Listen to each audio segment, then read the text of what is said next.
पिछली वीडियो में हम लोगों ने डिटेल में समझा कि गवर्नमेंट बजट क्या है and what are the objectives of the government when they frame government budget, which means objective सरकार क्या सोचकर, क्या चीज़ों को दिमाग में रख के अपना बजट बनाती है, राइट?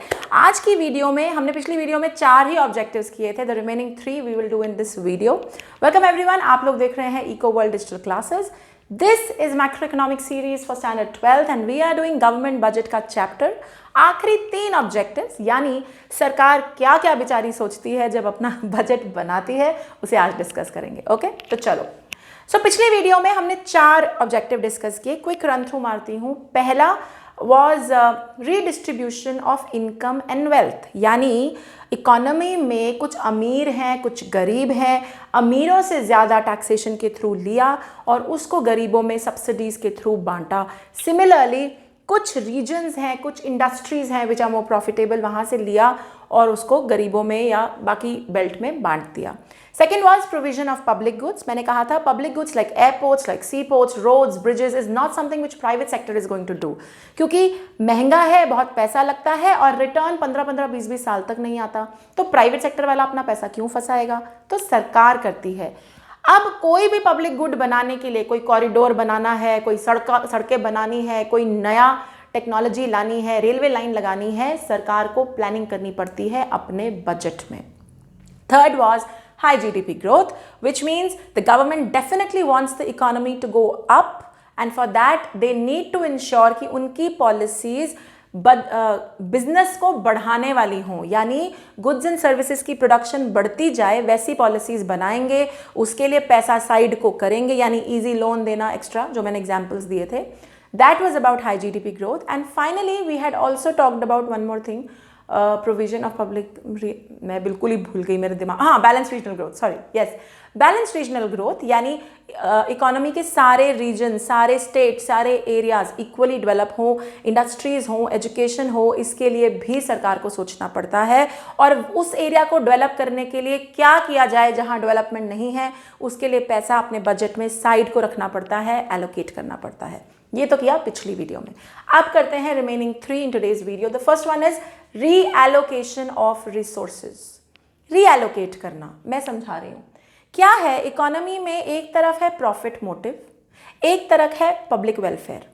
अब प्रॉफिट मैक्सिमाइजेशन भी जरूरी है क्योंकि जो प्राइवेट एंटरप्रेन्योर्स हैं उन्हें प्रॉफिट चाहिए, वो प्रॉफिट के लिए काम करते हैं। सरकार भी कई सिचुएशंस में प्रॉफिट के लिए काम करती है। जब सरकारी कंपनीज बनती हैं तो उनको भी प्रॉफिट चाहिए, लेकिन at the same time there is a concept of public welfare also. Social welfare भी जरूरी है, जहां पे प्रॉफिट ना देखते हुए यूटिलिटी, फायदा, जरूरत देखा जाए।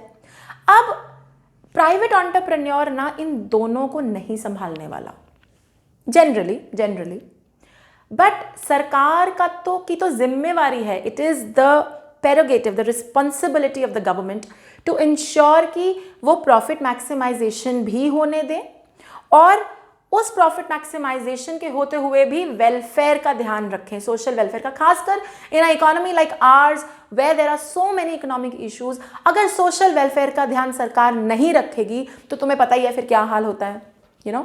सो that balance has to be created. तो ये ऑब्जेक्टिव भी सरकार के दिमाग में होता है कि कहीं ऐसा ना हो कि एक तरफ तो हद प्रॉफिट है और एक तरफ कुछ भी नहीं है।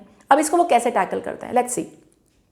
Let's take an example of cigarette companies and liquor companies. सवाल मेरे पास बहुत बार आता है कि इनको बंद क्यों नहीं करते। पॉइंट नंबर 1, इनको इसलिए नहीं बंद कर रहे क्योंकि हमारे यहाँ इन चीज़ों की डिमांड है, ये बहुत ज़्यादा एम्प्लॉयमेंट जनरेट करती है और अगर कोई जानते बूझते हुए कि ये हार्मफुल चीज़ें हैं, इसकी फैक्ट्री लगाना चाहता है तो लगाए, क्योंकि ये प्रॉफिटेबल बहुत है, डिमांड बहुत ज़्यादा है, तो इसका प्रॉफिट मैक्सिमाइजेशन बहुत होगी।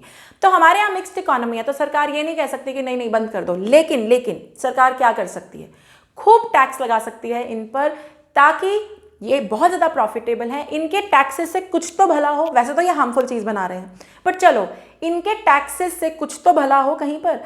तो जो हैवी टैक्सेशन करके जो हार्मफुल कंपनीज हैं उनका पैसा लेकर सोशल वेलफेयर की पॉलिसीज निकाली जाती है, यानी profit maximization has been allowed, but in case you have a harmful company, मतलब कि आप ज़्यादा हार्मफुल कोई चीज़ बना रहे हो, तो हम टैक्सेस के थ्रू 2 काम करेंगे। एक तो हम लोगों को जनरली डिस्करेज करेंगे कि भाई तुम ऐसी फैक्ट्री मत लगाओ, बहुत टैक्स देना पड़ेगा, दूसरा, अगर तुमने फिर भी प्रॉफिट के चक्कर में लगा ही ली तो दो ज़्यादा टैक्स। सरकार उस टैक्स को यूज करके सब्सिडीज देगी, पॉवर्टी पॉलिसीज निकालेगी, पैकेजेस देगी, यानी सोशल वेलफेयर का ध्यान रखेगी। तो रीएलोकेट करा, अमीर से लिया, गरीब को दिया। सिमिलरली और कैसे करती है reallocation? See have to understand budget is always about reallocation. मतलब सोचना पड़ेगा ना कि कहाँ से पैसा खींचे, कहाँ लगाएं, क्योंकि मैंने शुरुआत से कहा है, लास्ट ईयर से कह रही हूँ, that money is a resource and all resources are limited in nature. तो सोचना पड़ता है कि यहाँ लगाएं कि यहाँ लगाएं, कहाँ से पैसा लें और किधर लगाएं, है ना।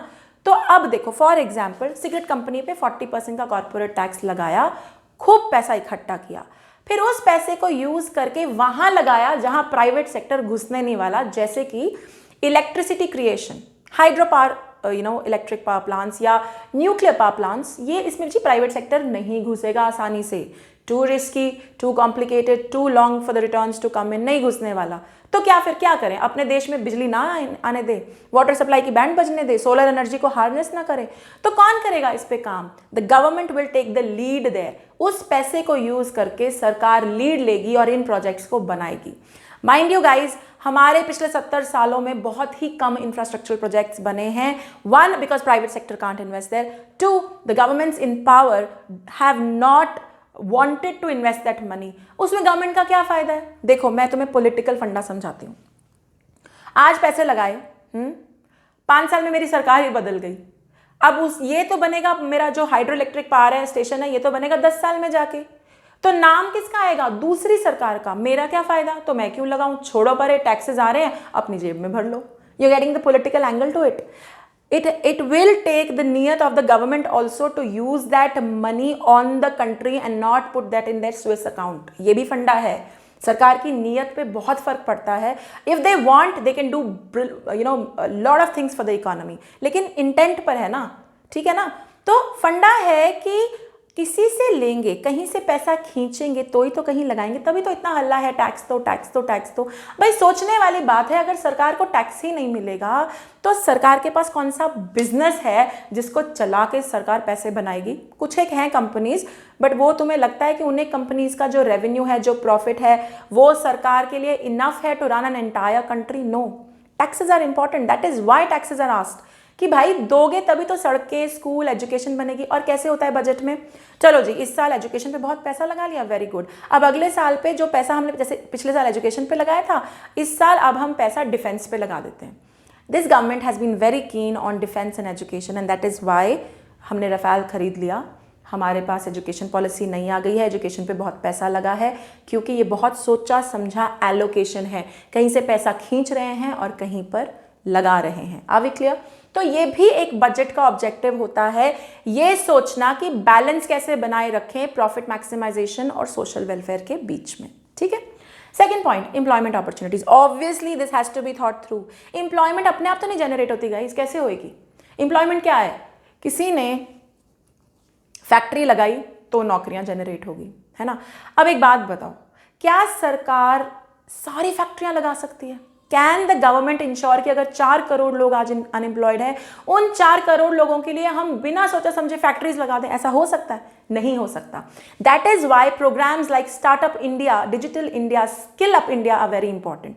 क्योंकि ये क्या कर रहे हैं? ये प्राइवेट एंटरप्रेन्योर्स को कह रहे हैं, देखो गवर्नमेंट तुम्हें कह रही है भाई काम शुरू करो, हम तुम्हें सपोर्ट करेंगे, लोन देंगे, इजी टर्म्स रखेंगे, तुम काम शुरू करो। अगर हर बंदा एक छोटा काम भी शुरू करता है तो 10 बंदों की इंप्लॉयमेंट अपॉर्चुनिटीज क्रिएट करता है। You are getting the point. Employment opportunity create करने के लिए बिजनेसेस सेटअप करवाने पड़ेंगे, और बिजनेसेस सेटअप करवाने के लिए पहले सोचना पड़ेगा कि पॉलिसी में कितना पैसा दें, क्या करें। And therefore, while looking at the government budget, the government has to also think about those things जिससे employment generate हो सकती है। तो एक्सपोर्ट प्रमोशन पैसा दे दो जी, सब्सिडी दे दो, लोन दे दो, नए नए इंक्यूबेटर बना दो। इंक्यूबेटर होती हैं वो जगहें जहाँ स्टार्टअप्स, नए नई जो कंपनीज होती हैं, वो थोड़े टाइम के लिए वहाँ पे उनको सब कुछ मिलता है, पैसे भी मिलते हैं थोड़ा सा शुरुआत में, ताकि वो अपना बिजनेस शुरू कर सके। क्या फायदा है इसमें सरकार का? बड़ा सिंपल यार, कल को 100 कंपनियों को जगह दी, उनमें से 20 भी चल पड़ेंगी तो कितनी एम्प्लॉयमेंट जनरेट होगी, कितना देश का जीडीपी बढ़ेगा। That is the logic behind it. And a lot of policies like MNREGA which promise 100 days of work has to be thought over, planned, and this is done in their government budget. Clear? Third point, economic stability. Now, what is economic stability? Stability is not only not having war with somebody, that's political stability. Economic stability is हमारी economy दो पाँव पर खड़ी है. जब ज़रूरत से ज़्यादा पैसे डिमांड बढ़ जाती है तो एग्रीगेट डिमांड अप होती है, यानी सबकी डिमांड ज़्यादा हो जाती है.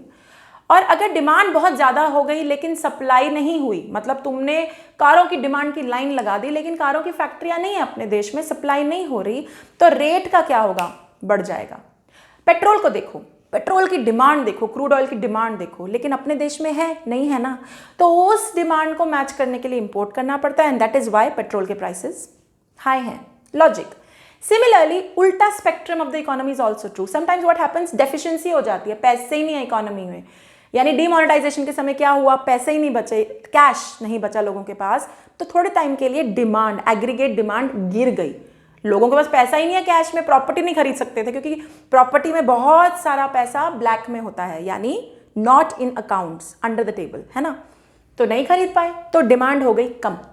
अब इकोनॉमी की स्टेबिलिटी का मतलब है ना तो जी आपकी डिमांड ज़रूरत से ज़्यादा अप होनी चाहिए कि भाई इन्फ्लेशन हो जाएगा, प्राइस राइज हो जाएगा, ना ही इतनी कम होनी चाहिए कि लोग डिमांड ही नहीं करेंगे, तो प्रोड्यूसर्स क्या प्रोड्यूस करेंगे और क्यों प्रोड्यूस करेंगे?